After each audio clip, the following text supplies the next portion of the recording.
Tashbih. Tashbih bermaksud adalah perumpamaan. Rukun tashbih terbagi 4 rukun utama, iaitu musyabbah, musyabbah bih, wajh syabah dan adat tashbih. Contoh ayatnya, Muhammad ka'asadun fi syuja'ah. Muhammad adalah musyabbah, adat tashbih adalah kaf, musyabbah bih adalah asadun, wajh syabah adalah fi syuja'ah.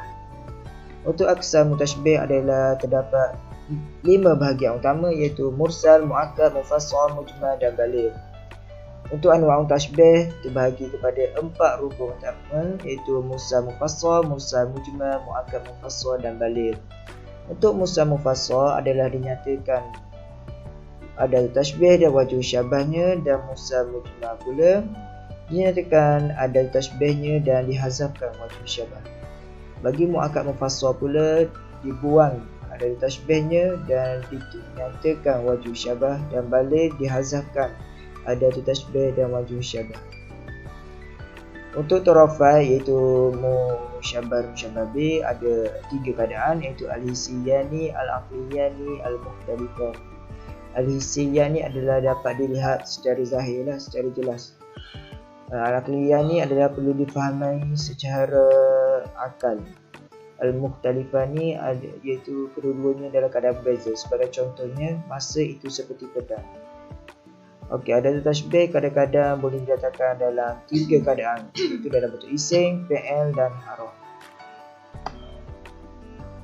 Tashbih tamsili. Tashbih tamsili bermaksud wajh syabahnya didatangkan lebih daripada satu dan ayat tersebut diterangkan dalam bentuk gambaran. Jadinya musyabbah bihnya ada dalam ayat ni, cuma diterangkan dalam bentuk gambaran.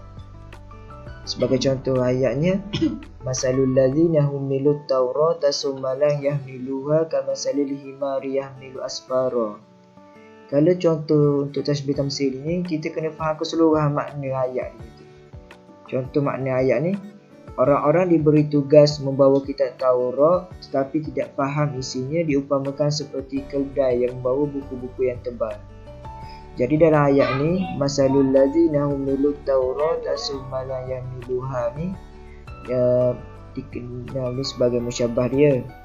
Lepas tu huruf kaf tu selepas dia tu dikenali sebagai adat tashbih, dan masalul himari yahmilu asfara tu dikenali sebagai musyabbah bih.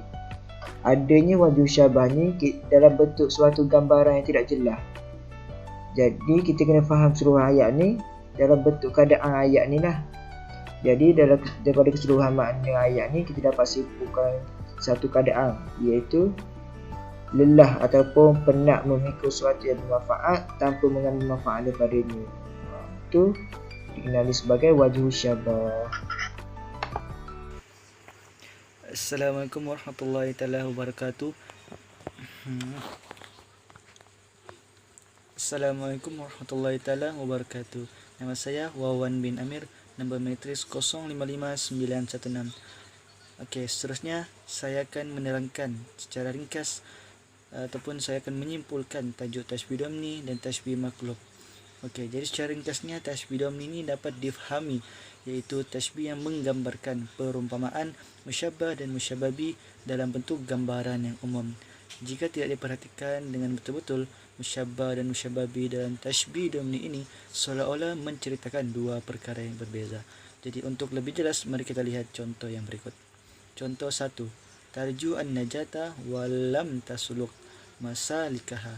Inna safina la tajri 'alal yabas. Makna bagi ayat tersebut ialah kamu mengharapkan kejayaan tapi tidak mengikuti caranya, dan kapal tak bergerak di darat. Jadi jika kita lihat komponen bagi kedua ayat tersebut, maka kita tidak menjumpai kesinambungan ayat. Akan tetapi jika kita telusuri makna dengan lebih mendalam, maka kita dapat lihat persamaan, iaitu musyabbah bih bagi ayat tersebut ialah fakta yang menguatkan musyabbah di hadapan, iaitu tentang kapal yang tak bergerak di darat adalah fakta yang menguatkan tentang kamu mengharapkan kejayaan tapi tidak mengikuti caranya. Seterusnya saya akan memberi ringkasan terhadap tajuk tashbih maklub, di mana secara ringkasnya tashbih maklub ni ialah menterbalikkan ataupun menukarkan kedudukan musyabbah bih kepada musyabbah dan kedudukan musyabbah kepada kedudukan musyabbah bih. Hal ini dikarenakan musyabbah bih dalam ayat tersebut lebih kuat daripada musyabbah. Contohnya ialah wa ba'da sabahan ka'anna gharta wajhu khalifah hina mumtadah.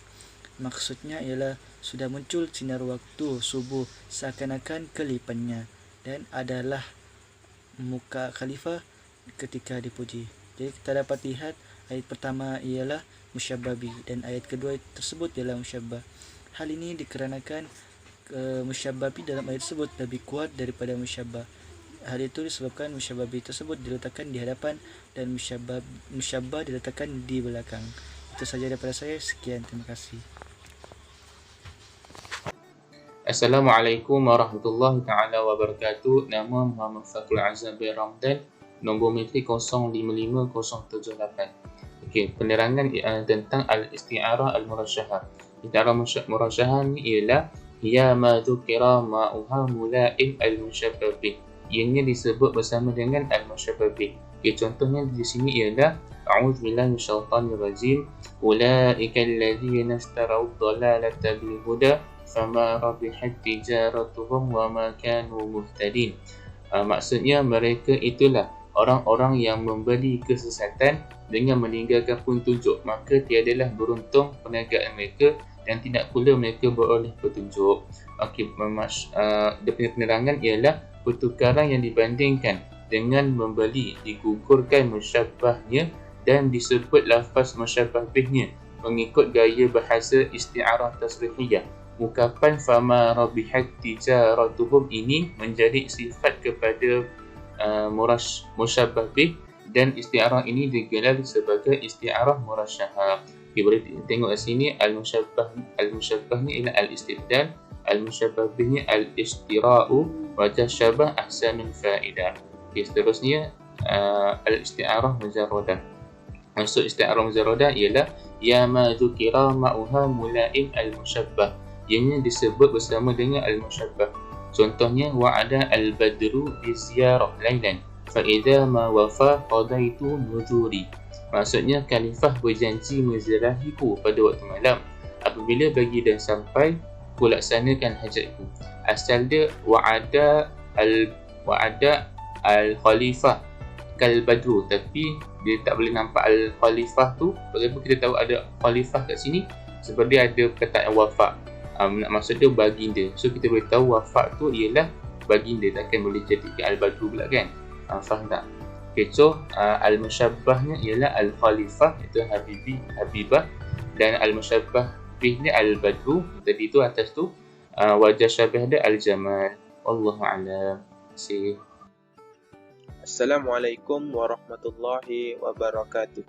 Saya Muhammad Idris bin Syari, nombor metrik 056679, akan menerangkan tentang al-isti'arah al-mutlaqah.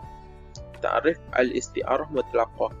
Ya ma khalat min malaimah al-musyabbah bih wa hiya kazalika ma zakara ma'aha ma yulaimu al-musyabbah wa al-musyabbah bih ma'a. Isti'arah mutlaqah ialah isti'arah yang disebut sifat musyabbah dan sifat musyabbah bihnya, atau tidak disebut sifat kedua-duanya sekali. Okey, al-isti'arah mutlaqah ini terbahagi kepada dua. Yang pertama, alladzi lam yazkuru fiha syai'i mimma yulaimu al-musyabbah wa al-musyabbah bih. Yang bermaksud isti'arah ini, isti'arah pertama ini dia tidak menyebut sifat musyabbah dan sifat musyabbah bihnya. Manakala isti'arah yang kedua, alladzi yuzakkiru fiha ma yulaimu at-tarafaini, iaitu isti'arah yang menyebut musyabbah dan sifat musyabbah bihnya. Okey, untuk contoh isti'arah yang pertama, Bismillahirrahmanirrahim. Alladzina yanquduna ahdallah. Maksudnya iaitu orang-orang yang merombak ataupun mencabul perjanjian Allah sesudah diperteguhkan.